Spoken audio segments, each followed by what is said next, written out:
everybody. Welcome back to Ghosting with Anya.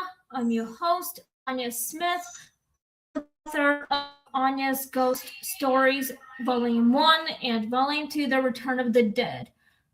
Hi, Chris. I'm glad you're here. We're back in our old apartment tonight to do my evening show.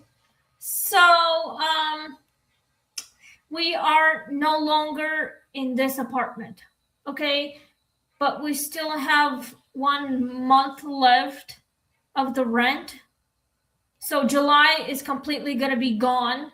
Well, we're not paying for it, so they can evict us. But here's the kicker.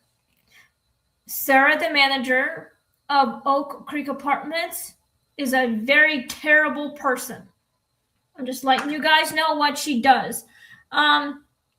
She humiliates the residents here. She's being freaking greedy and a really, really terrible manager. So just all you guys need to know that she is just being freaking greedy just because of her stupid people. So her father should have raised her better than that for not being so greedy. Her father should have raised her not being so greedy in the future. No wonder why she turned out the way she is.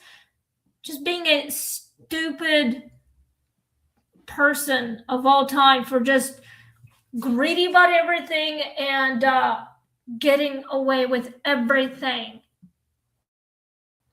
Stealing money from us. That's exactly what she's been doing. Ever since Chris and I did move here, like a couple of years ago. But now we're finally out. Thank God. We don't have to communicate with her through emails while we still lived here. So we're never going to communicate with her, but we are going to return these keys to this place soon, after our mail has been transferred to this place to a new house.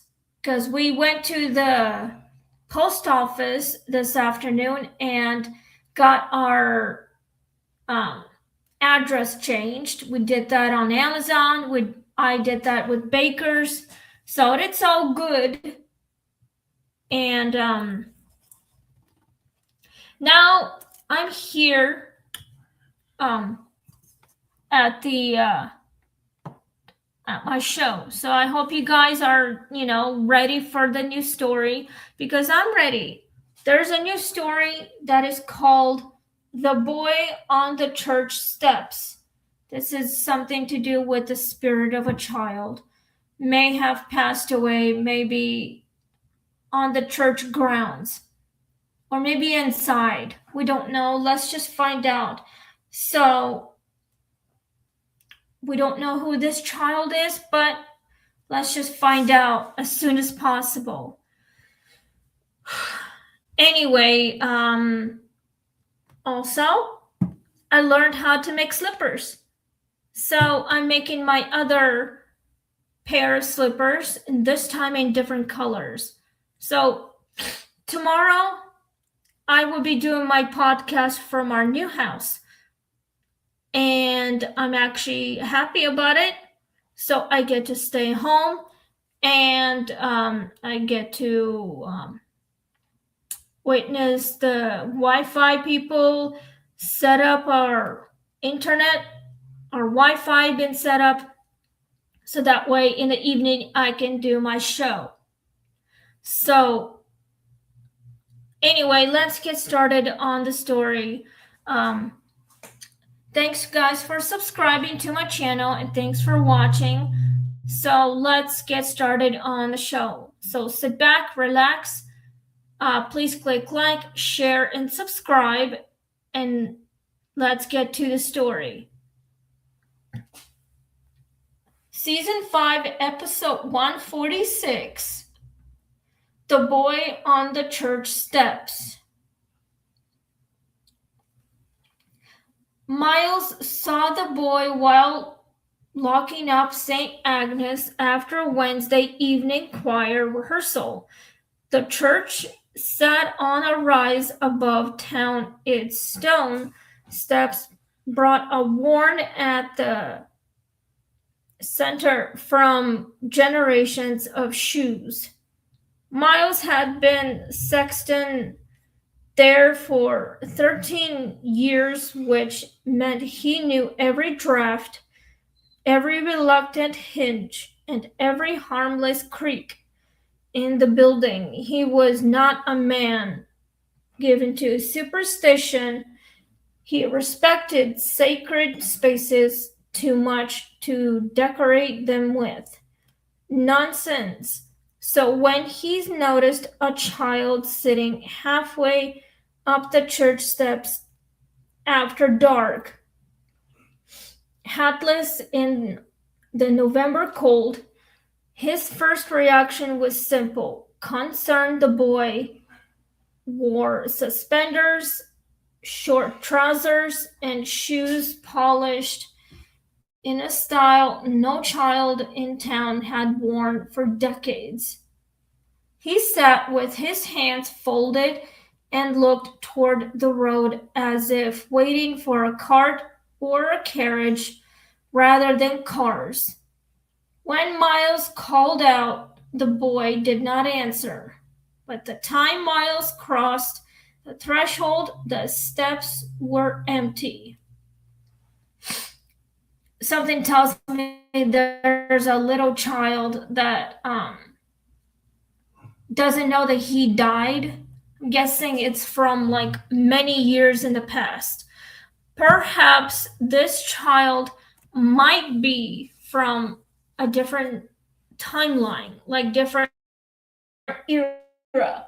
I'm thinking this child might be in the 1800s. Could be. He wore suspenders and Yeah. I don't know, different kind of clothing, Yeah.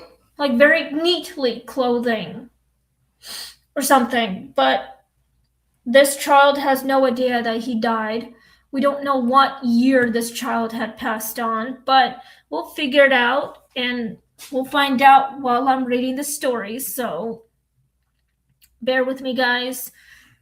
This can be a very tragic, sad story. So I hope you guys are brave enough to let me know what you think about the story and about this child and how Miles could help this little boy move on into the afterlife, finding his mommy and daddy in heaven.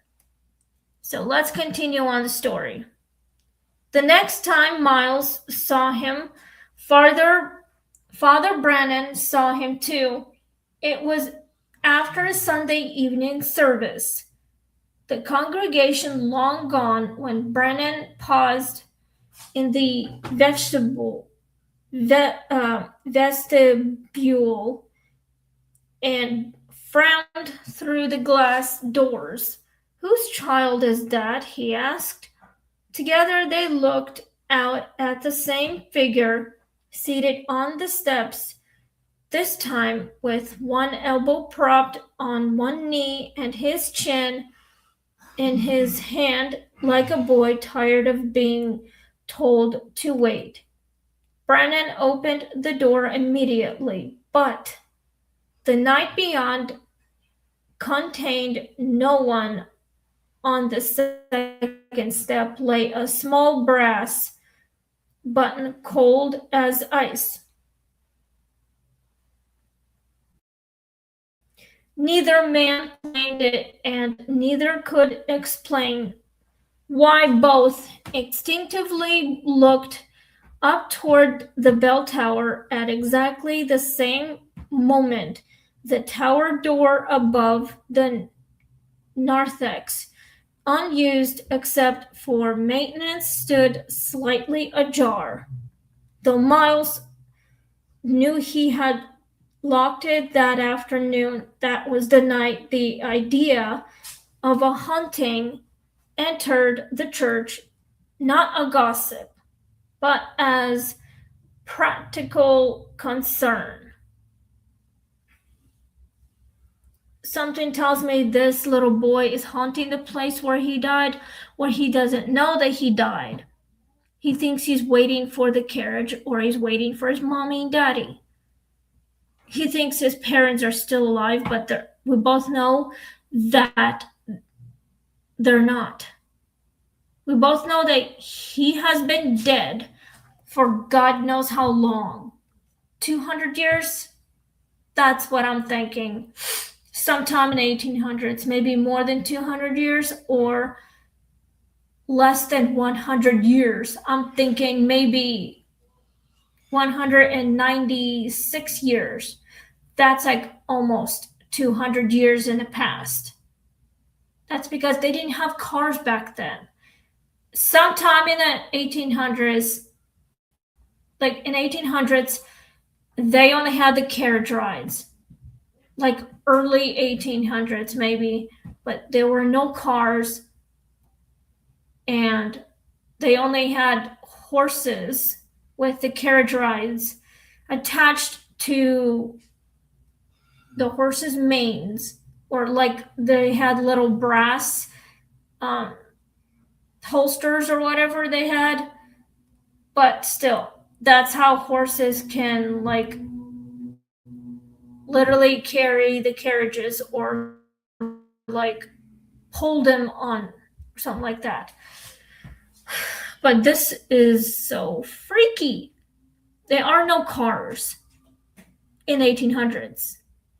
They weren't invented until sometime in early 1900s, like 1899 or 1900, early 20th century. That's what I'm thinking. So that's what I'm saying. Back to the story. I hope you guys leaving me comments down below, because I would love to hear what you think. Older parishioners responded with a weary caution of people whose faith leaves room for mystery but not for spectacle. Mrs. Alvarez said that when she was a child, her grandmother used to leave flowers near the side altar for the little altar boy who never went home. No one told the story straight.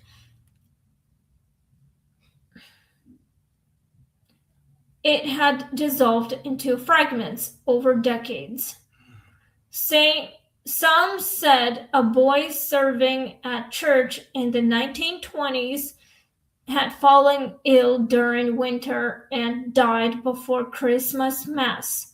Others said he had slipped from the bell tower stairs while trying to ring the Angelus when the regular sexton was delayed.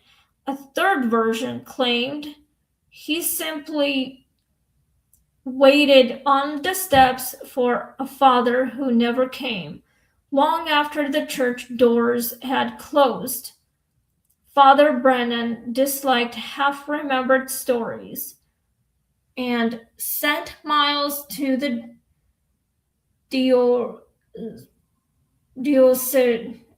Dolce, whatever. I don't even know what that word means. I can't even say it. Not sure either. I don't know. Dissension. I don't know. Dyson, whatever it means. I don't really know that word means.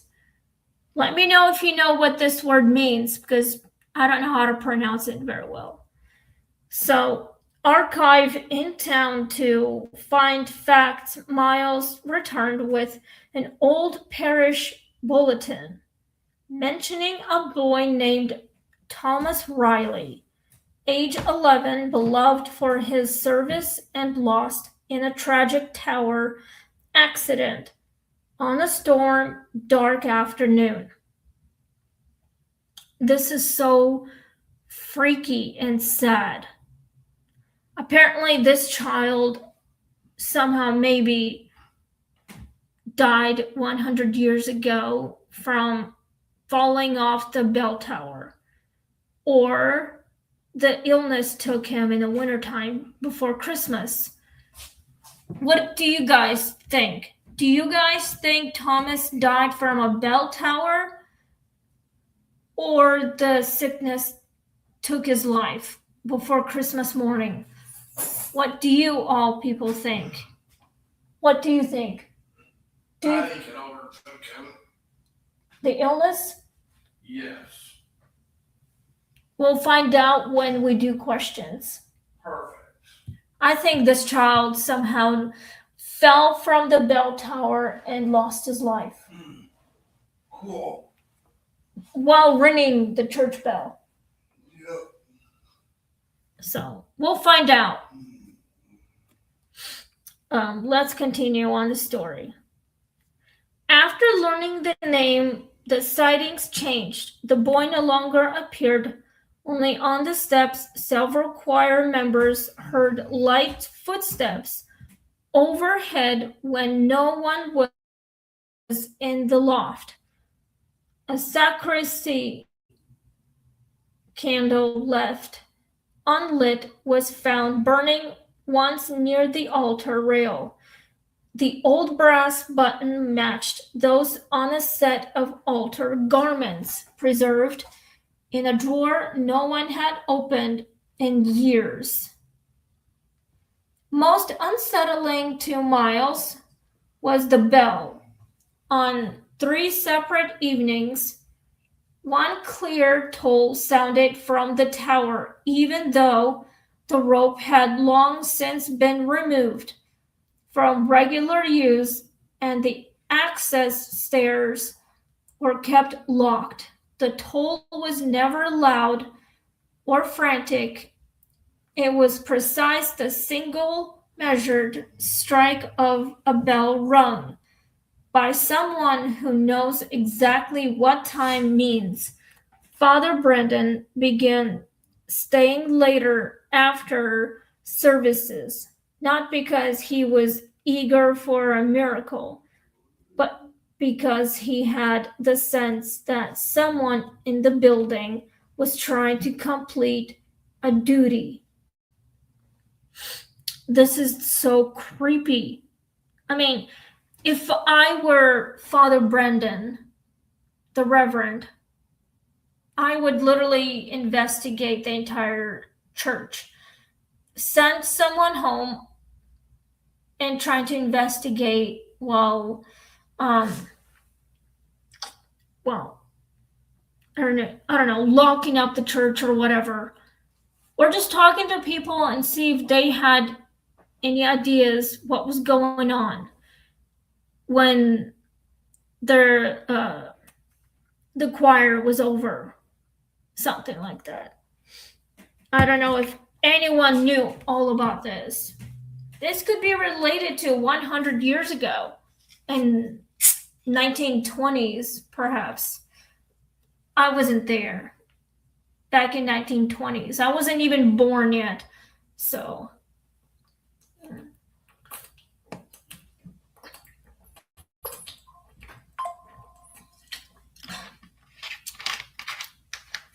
I'm thirsty as hell. So we are still on the live stream here. This story is nearly almost done. We just go straight to the questions once the story is done. We are in 19 minutes. So those of you who are watching this show right now that's still might be awake, please leave me a comment down below if you wish to. I'm still trying to figure out all the sense of these stories. Just let me know what you guys think. If any of you who are still here, please leave me a comment down below. I would love to see it.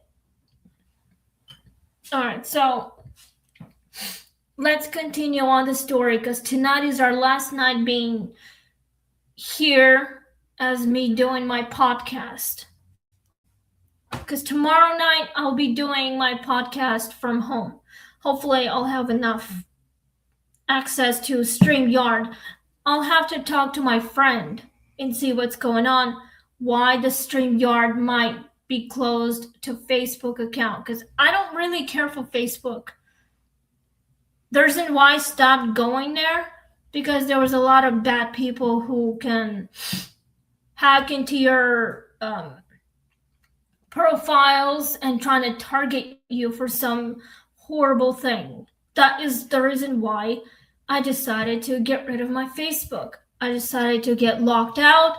I decided to delete that app so I would not be targeted. I'm just trying to be very cautious, trying to be safe about it. So I'll talk to my friend and see what he says. I'll talk to him later tonight after I'm done with this podcast. Let's continue on the story. It's nearly almost done. One rainy night, just before Advent, Miles climbed to the bell tower with a lantern and the old brass button in his coat pocket. The stairs were narrow and turned so tightly they seemed to trap centuries of cold in their corners. At the top, beneath the dark curve of the bell housing, he found the air strangely still, despite wind lashing the roof outside. There, standing by the old beam where the rope had once been secured, was the boy. Up close, he looked younger than Miles. First thought maybe 10 or 11, with wet-looking hair. I'll talk to my friend about shit later. Hi, Lisa. It's not Lisa, it's Fearless. Oh. Hold on, guys.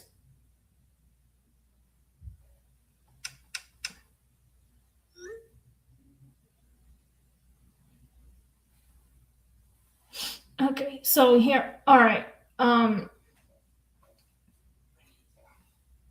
Yeah, okay. All right, sorry about that. My friend told me that there's.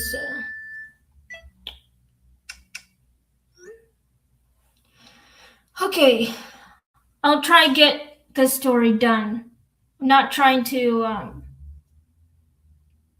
type anything on here, but I'll talk to Fearless about this. I'll let him know what's going on.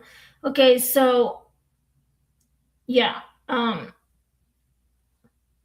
11, with wet-looking hair and a pale, solemn face that carried no terror, only concentration. The boy's right hand rested near his chest, fingers curled as though still gripping an absent bell rope. Thomas, Miles asked softly. The boy turned his head and looked toward the steps below, then out through the tower, opening toward the dark road beyond town. Finally, in a voice nearly lost the rain, he said they closed before he came. Miles understood then that the haunting was not about the fall alone. The boy had been waiting, whether for a father, an apology, or simply to be collected from duty. And the church had become the shape of that unfinished waiting.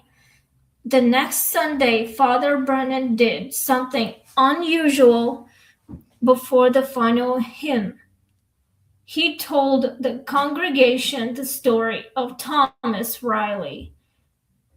As fully as records allowed, he named him from the pulpit, spoke of his service, his death, and the danger of allowing faithful children to be swallowed by legend instead of memory after Mass.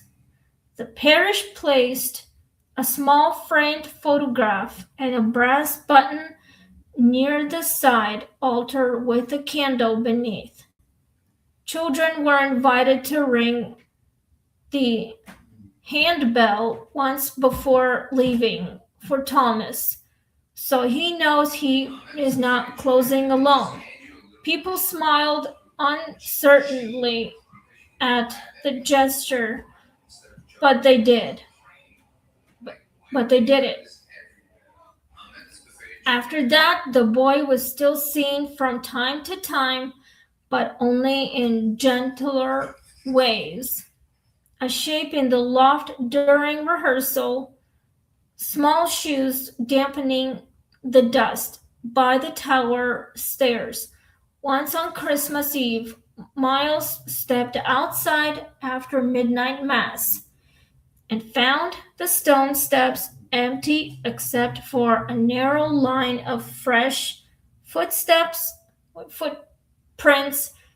leading down only 3 stairs before vanishing. The church bell had tolled perfectly on time without any mechanical cause. Miles touched the brass button in his pocket and felt no fear. Some ghosts, he came to believe, are not asking to be exorcised. They are asking not to be left during alone what adults once told them was holy. The church remained standing, the steps remained worn, and every Advent thereafter a candle was lit for Thomas Riley before anyone locked the doors. That is so sad, you guys. I mean, so tragic. This child passed away at age 11 in 1920s. I'm thinking 1920s. I mean, like early 1920s. It could be like 1923. That's my guess, perhaps. It might be, I don't know, or in maybe late 1920s. I don't really know. It could be the year 1923. I don't really know. So, all right, the story is finally done.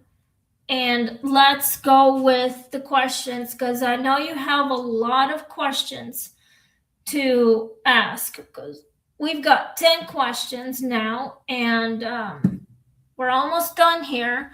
I got a text from my friend because he asked me if I could go to the movies this Friday morning, and I said yes. So, Chris, Fearless and I are going to the movies at 11:20 on Friday morning. Okay. He's buying the tickets now, so I'll let you know what's going on, what movie we're watching once I get more details from him. Okay. And I need my handmade blanket that I crocheted months ago. I need you to help me find it so I can use it because I haven't found it yet since we moved. Okay. And you never bothered to help me find it.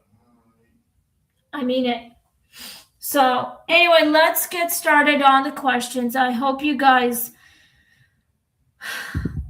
leave me comments down below. So we got 10 questions. So anyway, let's get started. What do you think Thomas was waiting for on the church steps? I think he was waiting for his father to come and claim him after their choir, I guess, in 1920s. Or perhaps the father decided to abandon his son, never come back because he wasn't sure if he was ready to take care of his own child. So Thomas waited for his father for a very long time. Apparently the father never came back, so that's why Thomas felt like his father is still coming to claim him, but we both know that his father never did. So Thomas died, maybe from neglectance. I don't know. This child has been dead for about 100 years now. We are in 2026, so perhaps maybe Thomas died in the year 1926, maybe in the middle of 1920s. It could be. But yeah, I think Thomas is still waiting for his dad to come and claim him. Or he must have been killed from the bell tower. When he was ringing the bell tower, the rope somehow, I don't know, started to break off, and Thomas tried to hold on so hard, but he couldn't. So he lost his balance and died. Just like that. And that's why this child is pretty much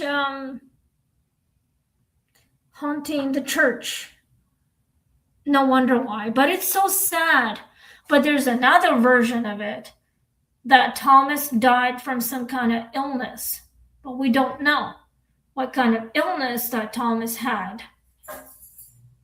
We need to search for this young boy named Thomas Riley, age 11, that died from falling off the bell tower.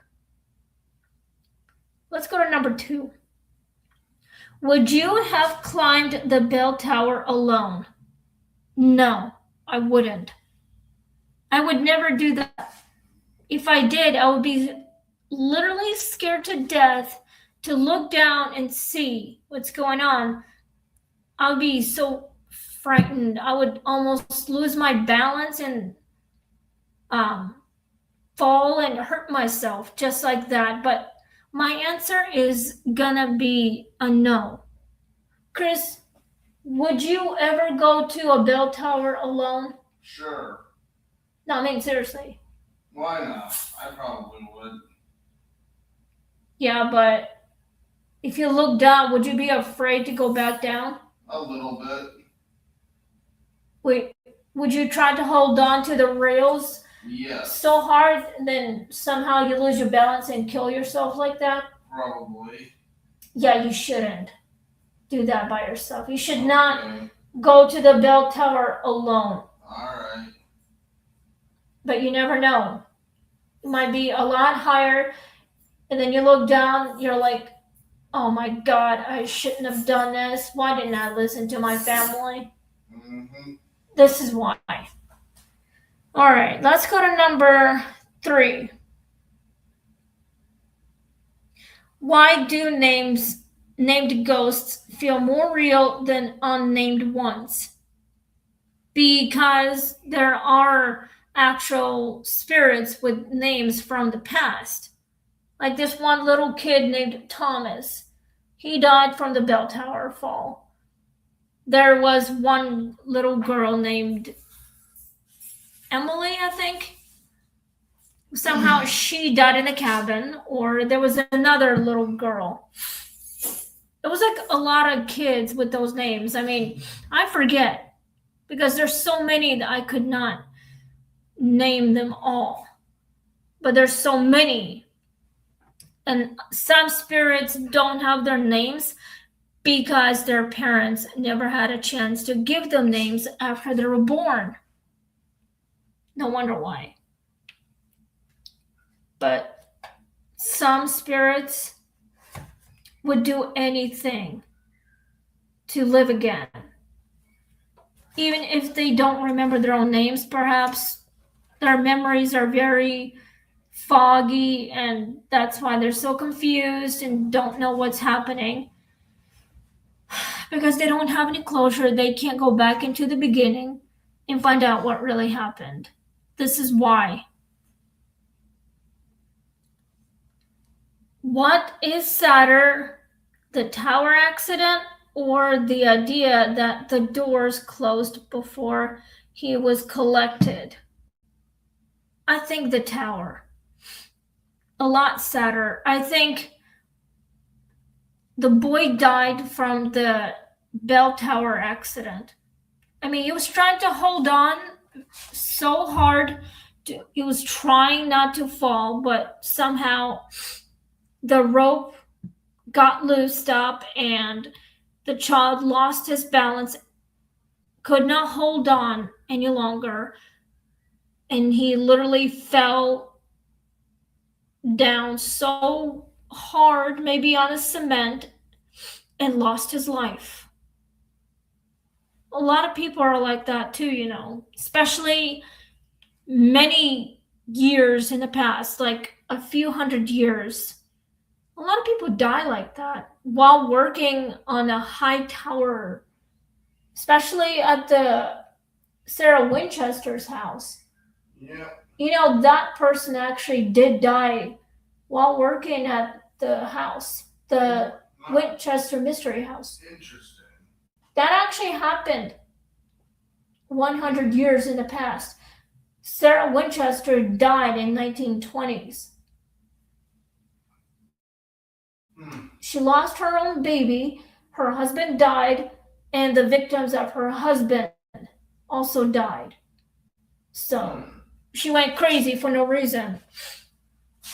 But yeah, this child was waiting for his father to collect him, but never happened. So the child went to the tower, rang the bell, and then he lost his balance, and this is how this kid died. That is very sad and tragic. I mean, if I were Thomas's mom, I would tell him not to go up there alone, and I would make sure he is safe on the ground so he wouldn't go up there alone and end up losing his life by ringing the bell on the bell tower. I would completely collect this child right after the church choirs were done. Like, literally. That's all I'm saying. Do you think the congregation's remembrance changed the haunting? Yes, I think it does. Once everyone started remembering this little boy and lighting the candle just to give him any silence and thoughts, the child would completely find its way home and find his way out, like out of time loop. It's like he's reliving his death, his final moments. So when that happened, he finally got to say goodbye to the living people and decided to move on into the afterlife. That's what I'm saying. I would think of this child as the way he was before he killed himself. Like, he didn't do it on purpose. He lost his grip and his balance, and this is how he died. He fell. So it must have been, 5 stories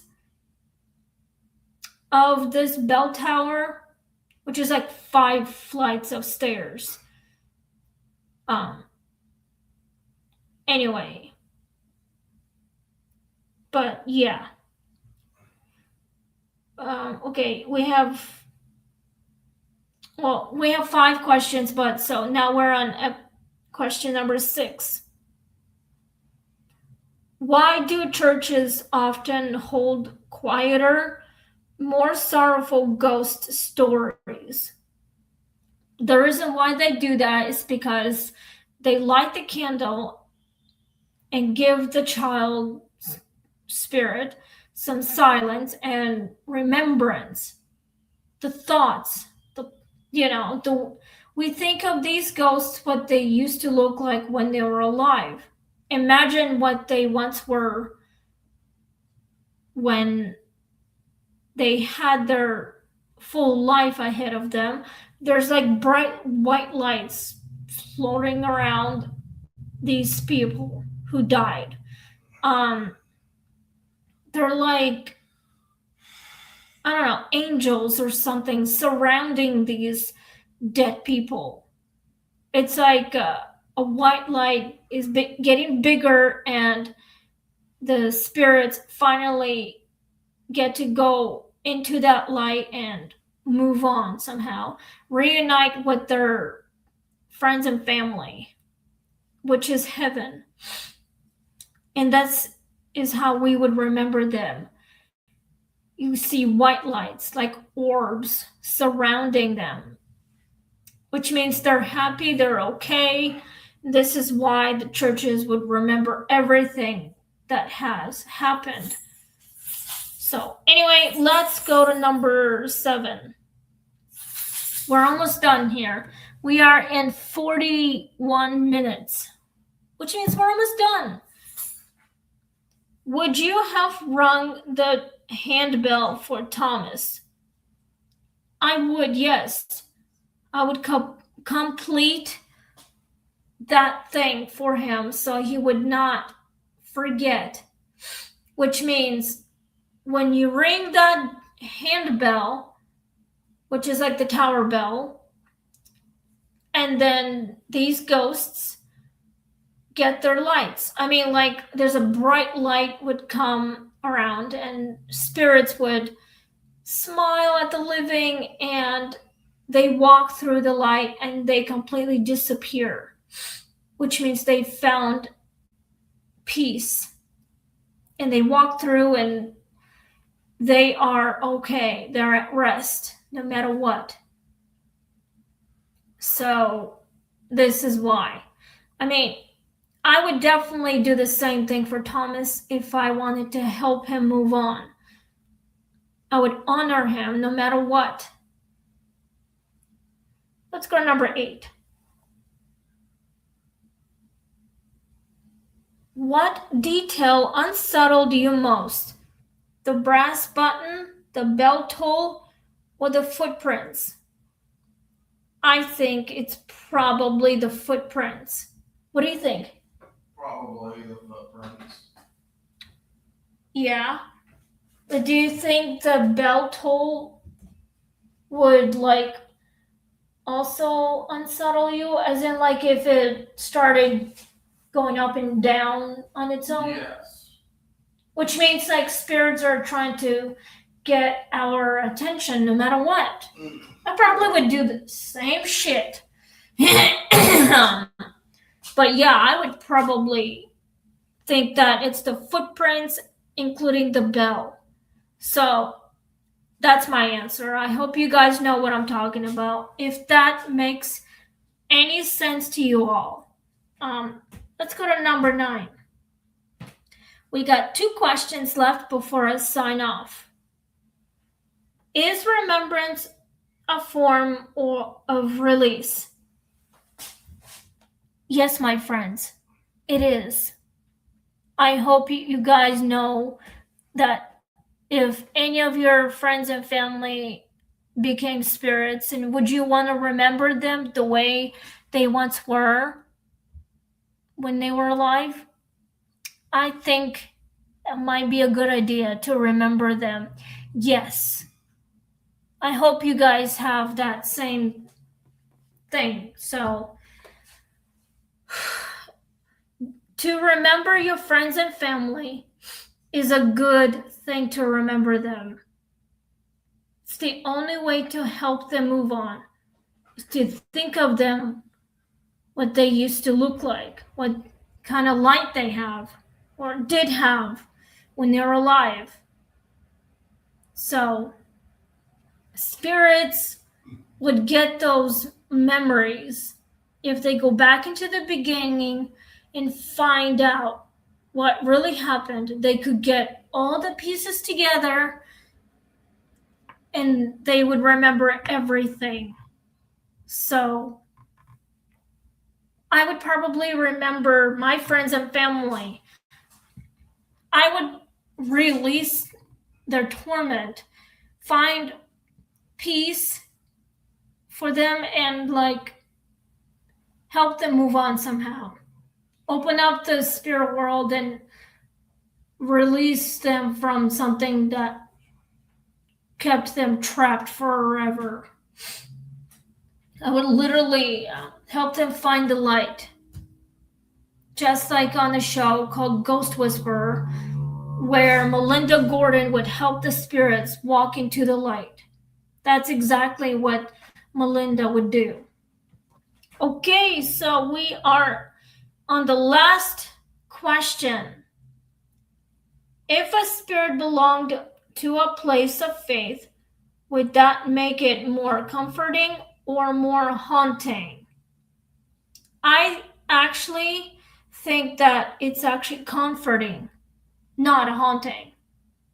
But if it was a haunting, which means they're still trapped in a place where they died and they relived their final moments, how they died. So, I mean, this is, if it belonged to a place where it happened, perhaps they're trapped. And I think it might be more comforting than anything else. A haunting would be a lot more than that. Something demonically would be haunting instead of comforting. I'm guessing spirits can also go to their own graves and see what really happened. They're trying to get their pieces put together so they can figure it out what's keeping them. They have to make a plan, trying to figure it out how to escape from all that torment and find the light, go into it, and find a safe place, like to heaven or something. Okay, we are out of time. So I just want to say thank you guys for watching. And tomorrow we'll be doing a new story. It is called The House That Repeated Thursday, which is like same day of the week. It's like a time loop that you cannot escape, which means like you are reliving the same day, same time as always, for more like millennia or whatever, how many centuries that has been. So that's our new story for tomorrow night. Just want to say thank you and have a wonderful night. And we'll see you all tomorrow night on Ghosting with Anya live stream. So stay safe, guys, and stay spooky. And we'll see you all tomorrow night. Please click like, share, and subscribe. And thanks for watching. And be kind to everyone. So anyway, bye.